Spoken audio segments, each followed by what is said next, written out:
6절을 보시면 이 말세를 사는 우리들이 이 기간 동안 어떻게 살아야 하는가에 대해서 결론적으로 이렇게 말씀하고 있죠. 5장 6절.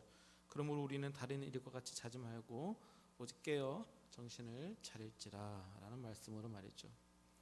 여기서 깨어 있으라 라는 말씀을 예수님께서 마태복음 25장에 하신 그 비유를 들어서 설명하였습니다. 단순히 잠자지 말고 깨어 있으라 라는 말로 이야기한 열 처녀 모두 자고 있었다는 것으로 문제 제기를 하면서 마태복음 25장의 비유가 갖고 있는 그 전체 그 종말론적 상황에서 예수님께서 비유를 우리에게 가르치신 그 깨어 있으라는 것은 바로 주께서 아직 오시지 않은 이 기나긴 시간 동안 우리가 가진 것을 최대한 활용하여 약한 자들과 연약한 자들, 도움이 필요한 자들을 섬기며 살라는 말씀이 우리에게 주신 깨어 있으라 라는 말씀으로 함께 나누었습니다. 기억나시나요? 이런 맥락 속에서 오늘 말씀도 계속 이어서 함께 나누고자 합니다. 깨어 있으라 라는 것이 바로 하나님의 사랑을 그 갚을 것이 없는 자에게 구체적으로 행동으로 나타내는 것이라는 것으로 말씀드렸다면, 그럼 낮에 속하였다라는 것은 또 어떤 것일까요? 깨어있으라 라는 것과 낮에 속하였다라는 것, 조금 느낌이 다른 것 같습니다. 깨어있으라 라는 것은 우리가 하는 어떤 선한 행동을 우리에게 요구하는 것이라면, 낮에 속하였다라는 것은 우리의 어떤 행동보다는 우리들이 소속이 어디인가, 우리의 존재가 어디에 있는가, 우리의 시민권에 관한 것을 묻는 것 같습니다. 여러분, 우리 모두는 어디에 속한 자입니까? 제목에 따르면 낮에 속한 자들. 낮에 속했다는 것은 무슨 뜻입니까? 하나님 나라의 그 시민권을 가진 자들이란 말입니다. 하나님의 백성이요, 하나님의 자녀이지요. 전에는 절대로 하나님의 백성이 아니었던 우리, 오히려 하나님의 원수였던 자들이었는데, 예수님의 십자가 사랑으로 양자로 입양된 자들이지요. 그러므로 우리가 하나님을 무엇이라고 부릅니까? 아빠, 아버지라. 아빠라고 부르게 된 사람들이 바로 우리들입니다. 하나님과 완전히 원수였는데 이제는 하나님을 아빠라고 부르게 되었습니다. 우리의 신분과 본질이 이렇게 하나님 아버지께 속하여 있다는 것, 그것이 바로 우리가 낮에 속한 자라는 뜻의 의미가 아닐까요? 우리가 하나님을 아빠로 부르게 되었다는 것, 바로 우리가 낮에 속한 자, 주님께 속한 자라고 자신 있게 말할 수 있게 되었습니다. 이것을 성경이 계속하여 가르치고 있는 중요한 내용이죠. 그러니 우리가 이렇게 낮에 속하였으니 그러므로 어떻게 하자? 그 내용이 8절입니다. 정신 차리자. 우리가 낮에 속하였으니, 이 하나님 아버지께 속했으니 정신 차리자. 또 다른 해석이나 본문을 찾아보면 이 정신 차리자를 취해 있지 말자 이렇게 표현하는 것도 있습니다. 술 취하듯 세상에 취해 있지 말자. 세상에 취해서 앞뒤 분간 못하고 이 땅에서 영원히 살 것처럼 살아가지 말자. 마치 이 땅이 우리들의 영원한 처소요, 이 땅에서 우리가 잘 되어야만 마치 구원받은 하나님의 백성인 것처럼 이 땅이 영원한 것처럼 살지 말자라고 바울 사도께서 우리에게 권고하고 있는 것입니다. 그거 그만 마시고 정신 차리자. 그만 취해 사는 것. 그 취해 사는 것은 밤에 속한 자들이나 하는 행동이다.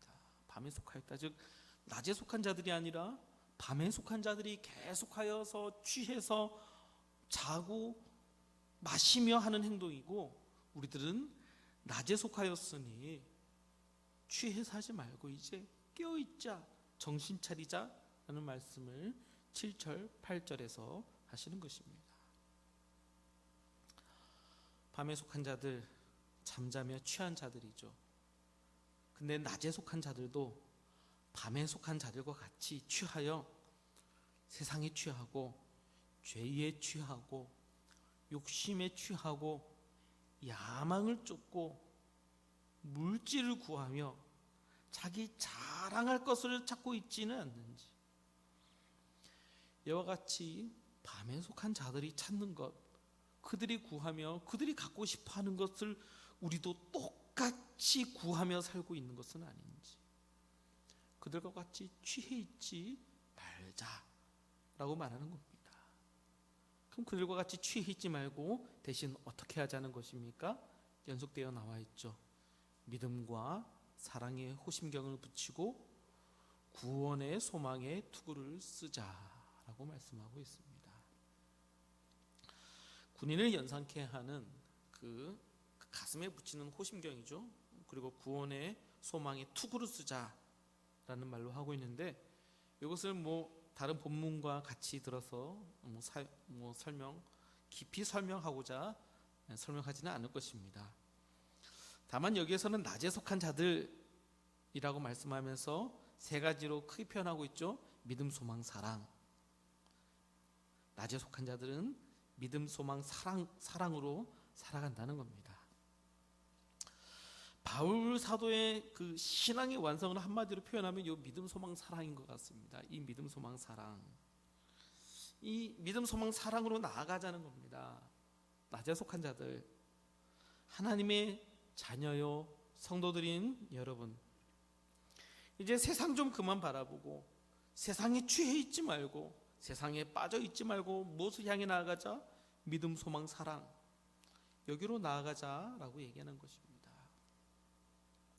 여기서 사실 믿음, 소망, 사랑에 대해서 깊이 나눠야겠지만, 사실 데살로니가 전서가 계속하고 있는 얘기가 이 믿음, 소망, 사랑에 대한 얘기입니다.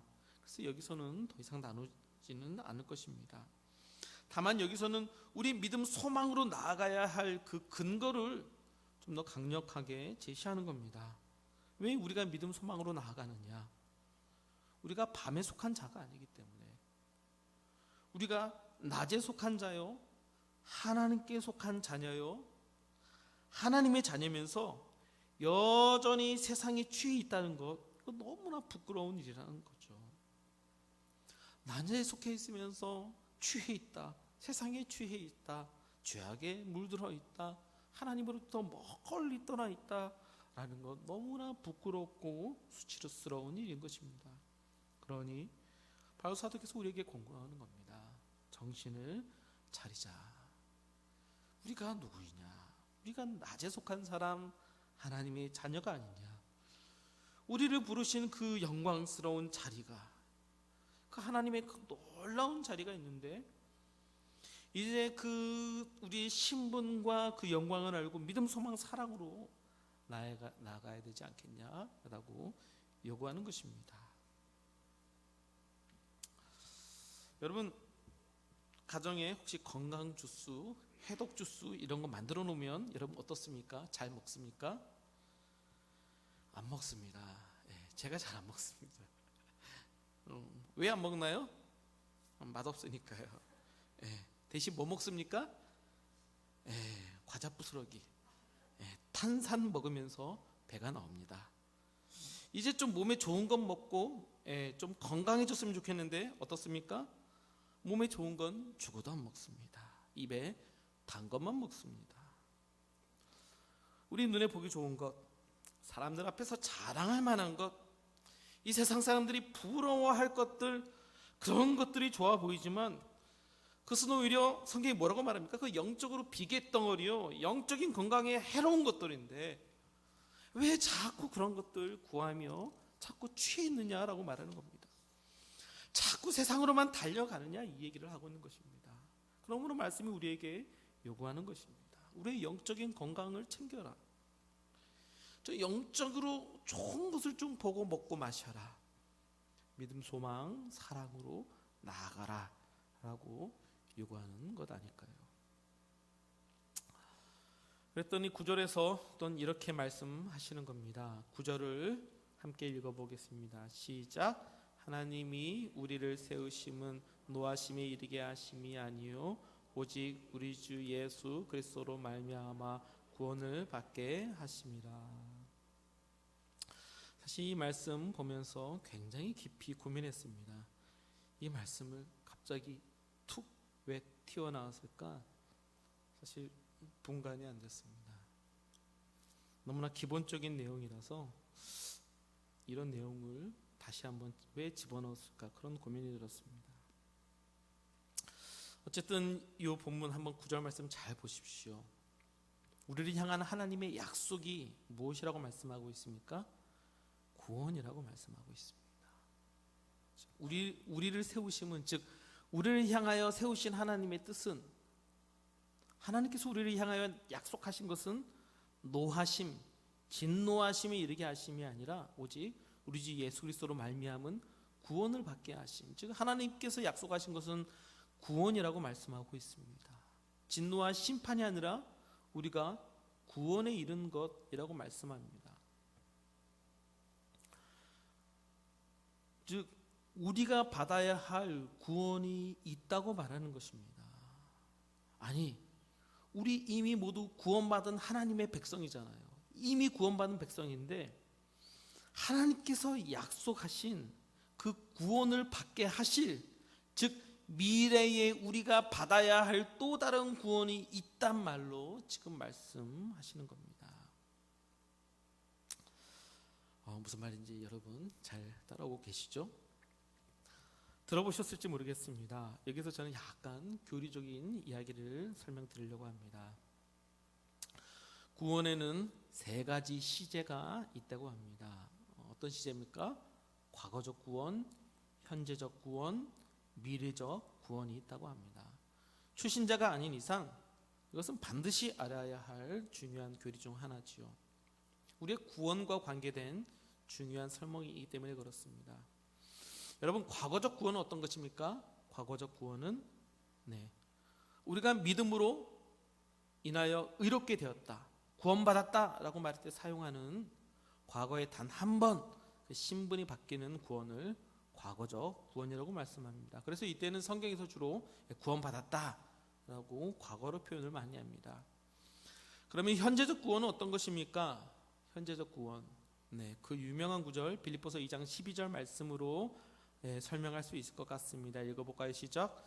그러므로 나의 사랑하는 자들아, 너희가 나 있을 때뿐 아니라 더욱 지금 나 없을 때에도 항상 복종하여 두렵고 떨림으로 너희 구원을 이루라. 구원을 받았다라고 말씀하고 있는 성경 본문이 너무나 많은데 비해서 빌립보서 2장 12절은 너희 구원을 이루라, 지금 계속 진행되는 구원으로 설명하고 있죠. 그래서 이 현재적 구원을 위해 우리가 지금도 복종하고 수고하고 힘써야 한다고 말합니다. 우리가 계속 이루어야 할 구원이 있다고 성경이 가르치고 있는 것이죠. 바로 우리가 계속해서 하나님 앞에서 우리의 속사람을 새롭게 하고 하나님 앞에 말씀으로 계속 나아감으로 우리를 새롭게 고치고 새롭게 성화되어 나아가야 할 그런 구원이 있다라고 설명하는 것입니다. 뿐만 아니라 미래적 구원이 있습니다. 그 구원이란 아직 우리가 맛보지 못한 구원이 있습니다. 어떤 구원입니까? 본래 구원이라는 것은 죄에서 해방이 되는 것입니다. 본래 구원이라는 것은 죄에서 완전히 해방되어 새롭게 되는 것인데, 그러나 우리의 상태가 그렇지 않죠. 그러므로 우리는 생각해 볼 수 있습니다. 바로 죄에서 완전히 해방되어 영화롭게 되는 구원이 우리에게 있다는 것을 알 수 있죠. 이를 미래적 구원이라고 말합니다. 즉, 이 미래적 구원은 우리가 사실 이 땅에서 경험할 수 없는, 또 지금까지 한 번도 경험해 보지 못한 이 죄에서 완전히 해방되고 주님께서 우리를 향하여 그 뜻하신 그 거룩과 정결과 새롭게 함과 영화롭게 된 수준에 이르게 되는 것, 미래에는 주께서 우리를 향하여 반드시 완성하실 구원이 있다고 말씀하고 있습니다. 그래서 이를 설명할 때 보통 로마서 5장 9절에서 설명하고 있습니다. 로마서 5장 9절을 함께 읽어보겠습니다. 시작. 그러면 이제 우리가 그의 피로 말미암아 의롭다 하심을 받았으니 더욱 그로 말미암아 진노하심에서 구원을 받을 것이니. 그의 피로 말미암아 그의 피로 의롭다 하심을 받았습니다. 과거에 우리가 의롭다 함을 받았죠. 구원받았죠. 이것은 과거적 구원입니다. 그리고 나서 더욱 그로 말미암아 어떻게 돼요? 구원을 받을 것이니, 미래에 받을 구원이 있다고 말씀하는 겁니다. 우리가 의롭게 되었으니 또 구원을 받을 것이니, 우리가 반드시 영화롭게 될, 죄에서 완전히 해방되어 새롭게 될 것에 대해서, 이 미래적 구원에 대해서 우리가 아직 받지 않은, 죄에서 완전히 해방되지 못한 지금의 상황과 다르게 완전히 새롭게 되어 영화롭게 될 그 미래적 구원에 대해서도 로마서 5장 9절에서 한 문장으로 설명하고 있는 것입니다. 여러분, 우리가 받을 구원은 이런 것입니다. 우리 주 예수 그리스도를 믿음과 함께 구원을 받았고, 또한 지금도 주께서 우리를 통하여 계속하여 고쳐 나가시는 이 구원이 계속 이루어지고 있을 뿐만 아니라 미래의 완전한 구원, 그 영화롭게 될 그 구원에 우리가 이르게 될 것이란 말입니다. 이 말은 지금 우리가 어떻다는 말입니까? 죄에서 아직 완전히 해방되지 않은 상태에 있단 말입니다. 하나님의 자녀가 되긴 되었는데 여전히 우리 안에 죄에 대해선 그 죄가 끊어지지 않은, 여전히 죄의 저주가 남아있는 그런 비참함이 저와 여러분 가운데 남아있단 말입니다. 이게 사실 우리 성도의 갈등입니다. 하나님의 자녀가 되었고 또 우리 주 예수 그리스도를 믿음으로 구원을 받았으면, 그러면 이제 죄도 완전히 끊어지고 거룩하고 정결하게 살았으면 좋겠는데 그렇지 못한 겁니다. 우리의 영혼은 하나님을 바라나 여전히 내 속에 또 어떤 마음도 있습니까? 세상을 사랑하고 죄를 사랑하는 마음도 살아있는 것입니다. 사실 이 갈등이 우리 신자의 고통입니다. 두 마음이 있는 것인데 도대체 어떤 것이 우리의 본질인지 때로는 고민이 되죠. 하나님께 나아가고 싶은 마음도 진실한데 정말 죄를 사랑하는 마음도 진짜 있단 말입니다. 이 둘 사이에서 여러분 끊임없이 갈등하고 고뇌하고 있지 않습니까? 우리 성도가 계속 그렇죠. 계속해서 우리들의 마음에 이런 고통이 남아 있습니다. 구원을 받았으면 죄에서 자유로워지는 것이 아니라 우리들의 새로운 마음도 함께 있고 여전히 죄를 사랑하는 마음, 이 두 가지 마음이 함께 있다는 것이 우리 성도의 갈등입니다. 특별히 오늘 말씀 앞에 서두에서 어떤 말씀이 있었습니까? 너희는 낮에 속하였으니, 즉 하나님의 자녀요 구원받았으니 정신 차리고 믿음, 소망, 사랑을 행하라 라는 말을 들으면 어떻습니까? 이 찔리는 겁니다. 왜요? 그렇게 살고 있지 못하니까. 그렇게 살고 있는 게 맞다는 것도 알고 그렇게 살고 싶은 마음도 있는데 지금 그렇게 살고 있지 않으니까 이런 말씀을 들을 때마다 우리가 심각하게 찔리는 겁니다. 때로는 어떻습니까? 우리들의 삶이 때로는 실존이 저 밤에 속한 자와 같단 말입니다. 저 밤에 속한 자와 같이 그렇게 세상이 취하여 살 때도 있으니 말이죠. 그렇기 때문에 오늘 9절 말씀이 있지 않나 생각이 됩니다. 여러분 9절 말씀 다시 읽어볼까요? 시작. 하나님이 우리를 세우심은 노하심에 이르게 하심이 아니요 오직 우리 주 예수 그리스도로 말미암아 구원을 받게 하심이라. 아멘. 하나님의 자녀를 향한 하나님의 약속이 무엇인지라고 말하고 있습니다. 때로는 하나님께서 기준을 제시할 때에 우리 모두가 다 찔림을 받죠. 그리고 그 기준 앞에 아무도 도달하지 못한다는 것을 느낄 때 우리들은 밤에 속하였나? 밤의 자녀인가? 빛의 자녀요? 낮의 자녀가 아닌 사단에 속한 자들인가? 여전히 나는 구원받지 못하는가라는 고민이 드는 우리를 향해 하나님께서 하나님의 백성을 향한 하나님의 약속은 진노가 아니라 구원이랍니다.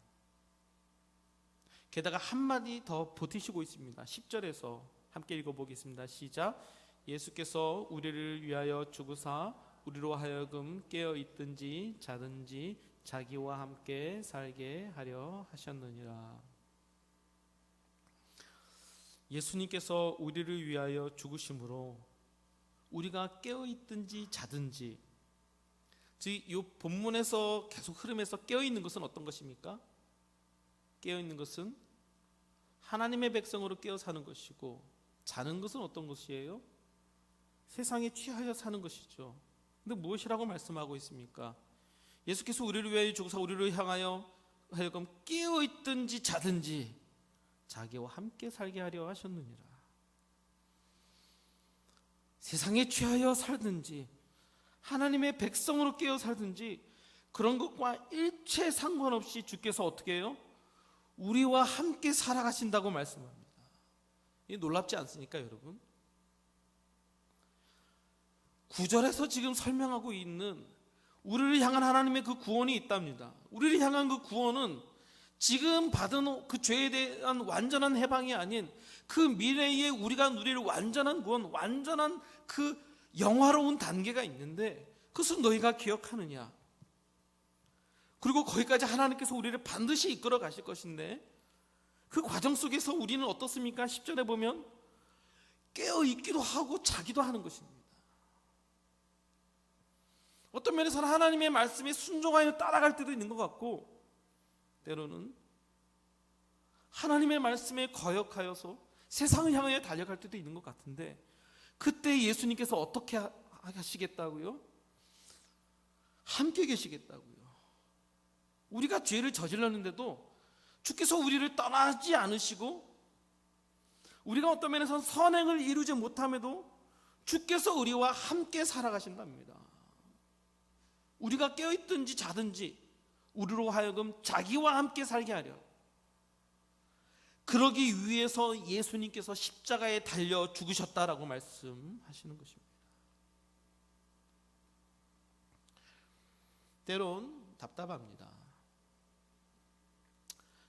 그리스도인이 왜 이 정도밖에 안 될까? 왜 이렇게 거룩하고 정결하고 하나님을 사랑하며 살아가는 것이 안 될까? 이런 고민을 하기도 합니다. 그러다 좀 살면 또 어떻게 됩니까?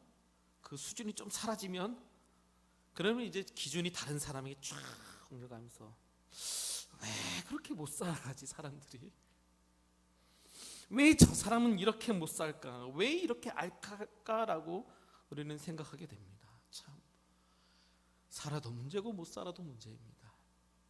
이래도 죄인이고 저래도 죄를 짓고 참 무능한 자들인 것 같습니다.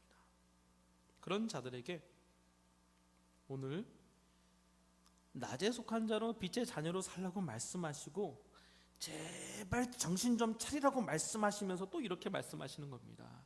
걱정하지 마라. 너희들 완전히 영화롭게 될 거다. 그러니 너희가 죄 가운데 있더라도 너희를 절대 떠나지 않고, 너희가 선행을 하더라도 내가 너희와 함께 있을 것이다. 이를 위해 내가 십자가에서 죽었으니 내가 너희를 반드시 이끌고 갈 것이다 라고 말씀하시는 것입니다. 사랑하는 성도 여러분, 굉장히 차원이 다른 겁니다.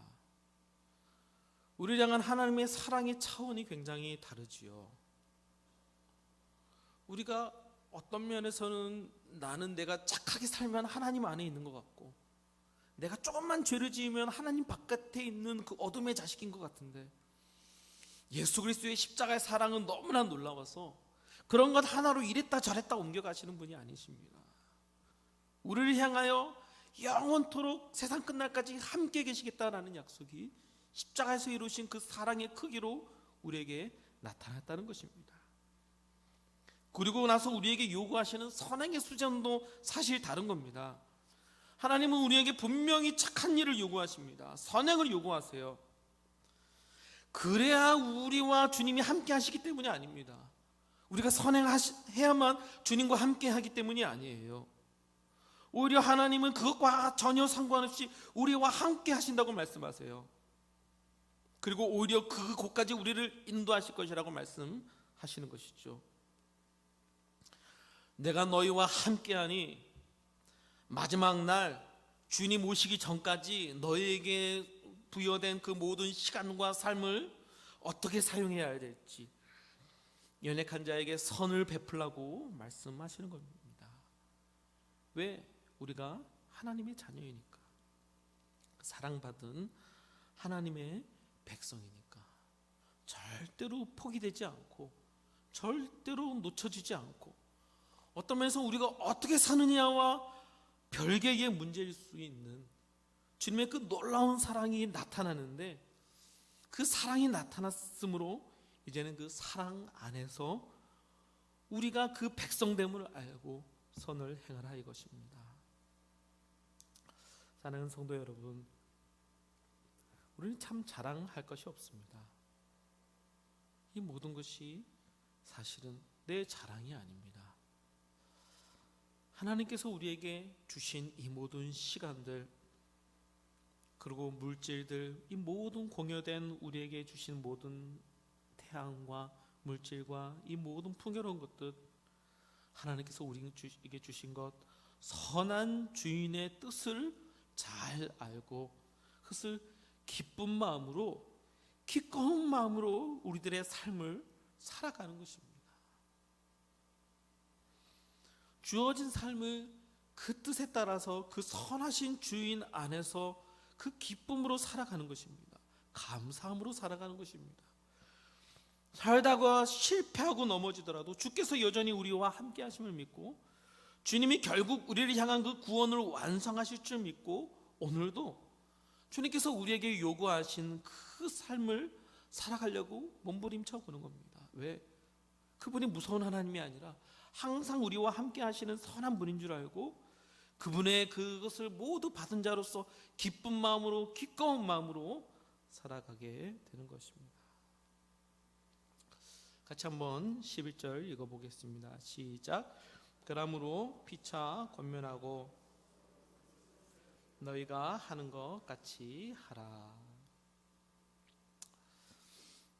하나님의 그 큰 사랑을 받은 자로서 우리에게 나타난 그 하나님의 사랑이 어떠한 상황 속에서도 절대로 놓쳐지지 않는, 절대로 포기되지 않고 취소되지 않는 하나님의 그 큰 사랑을 아는 자로서 또 어떻게 하라고요? 이제 그 사랑을 알았으니 그 사랑으로 선행을 권하라는 것입니다. 그 사랑을 알았으니, 그 사랑의 그 풍요로움을 받았으니 기쁜 마음으로 서로 덕을 세우라는 것입니다. 어떻게 해요? 지금까지 하던 것, 그것 그대로, 지금까지 하던 것 같은 그 방식으로 정신을 차려서 이 마지막 때를 살아갈 성도로서 말이죠. 그렇게 주님의 사랑이 먼저, 너무나 놀라운 사랑이, 우리가 그렇게 살아도 그렇게 살지 못해도 우리를 결국은 그곳까지 끌고 가실 하나님의 놀라운 사랑이 나타났음을 믿고, 우리들의 삶, 주님께서 주신 우리들의 삶의 그 기쁜 부분을 주님의 영광을 위하여 살라고 말씀하고 있습니다. 참 감사하죠. 우리가 살든지 그렇게 살지 못하든지 주님께서 우리와 함께 하시겠답니다. 그것이 십자가에 나타난 사랑이라고 말씀하고 있습니다. 그러므로 우리는 우리가 행하는 그 모든 사랑과 서로 권고하고 덕을 세우는 이 모든 것, 사실 예수님의 그 사랑에 기반하고 있는 것 아닐까요? 그 사랑으로 말미암아서 우리도 서로 권하고 덕을 세우고 사랑을 나타내고 드러내므로 하나님의 놀라운 사랑이, 또한 사랑하는 이 동은 가족 가운데 서로를 섬기고 또한 겸손한 마음으로 나보다 남을 높게 여기며 그런 온유한 마음으로 서로 세워가는 하나님의 사랑이 나타나는, 우리가 그런 행동이 나타나든지 나타나지 않든지 하나님 사랑 속에 계속 거하면서 몸부림치시면서 주님의 사랑 드러내시는 우리 동가족 되시기를 예수님의 이름으로 부탁드립니다. 기도하겠습니다. 하나님,